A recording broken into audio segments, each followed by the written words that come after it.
একমাত্র শোন, তুই যদি ভালো বংশের মেয়ে হতি, জীবনে কোনোদিন একটু সরিয়া শিখতি, তোর 14 গোষ্ঠী যদি কোনো জাতের হতো, তাহলে এতটুকু বুদ্ধি তোদের থাকতো।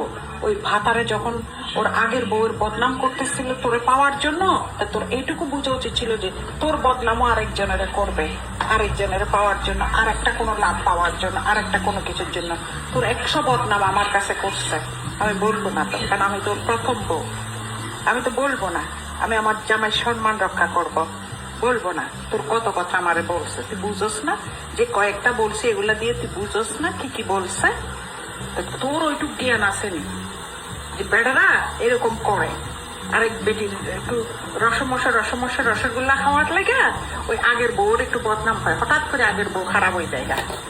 তুই তো ওইটা চিন্তা করতে পারস না, পরিবার থেকে আসস নাই যে বেটা যে এই বেটির বউ সংসার করে এত ভালোবেসে বিয়ে করছে, এত কিছু করে বিয়ে করছে, বেটি চাকরি দিয়েছে, বেটি ব্যবসা করাই দিছে, বেটি টাকা দিছে, বেটি বসাই দিছে, বেটি খাওয়াইছে, বেটি পড়াইছে, তাহলে এখানে কিন্তু কি বেটিরে যে বেড়াতে আমারও দুদিন করে ফেলে যেত না, আমারও যে বদনাম করতো না। তোর তো তালাক দিছে 101 বার, কাগজে পর্যন্ত এখনো দেয় নাই। সেদিনে তো লন্ডনে দিছে, আমার মেয়ের কারণে সংসার করছ, আমার মেয়ে ঠিকঠাক করে দিছে তবু সংসার।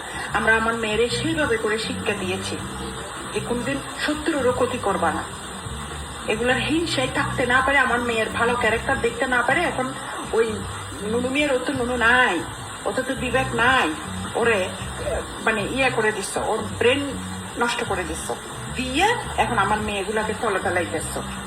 দোষ তো ওর, দোষ তোমার আমি দিচ্ছি না তো, তুমি তো 2 নম্বরে তোমার দোষ। ওর বিবেক নেই, ও সৎ মা দেখছে, ওর ঘরে দেখছে, আমারও দেখছে, ও বিবেক নেই, ও জানে না, ও দেখে নাই, ও জানে না, ও লেখাপড়া করে নাই, ও দুনিয়াদারি চড়াই খায় নাই, ওর অতটুকু বুদ্ধি নেই।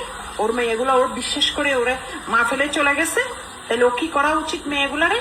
ও দেখে নাই, ও তোরে নিয়ে নাচে, তোর ফোলাগুড়ে নিয়ে নাচে, তোর ফোলারা তো এখনো মাটির লগে কথা কয়। ও মরলে ওর খাটিয়ে দেওয়ার সুযোগ হবে, এটা চিন্তা করে দেখিস। তুই মরলে তোর খাটিয়ে করার সুযোগ হবে, এটা চিন্তা করে দেখিস। ফোলা করে ফোলা কামাই খাওয়াবে, ফোলায় কামাই খাওয়া তো বহু দূরের কথা, ফোলা খাটিয়ে ধরতে পারে কিনা এটা দেখিস।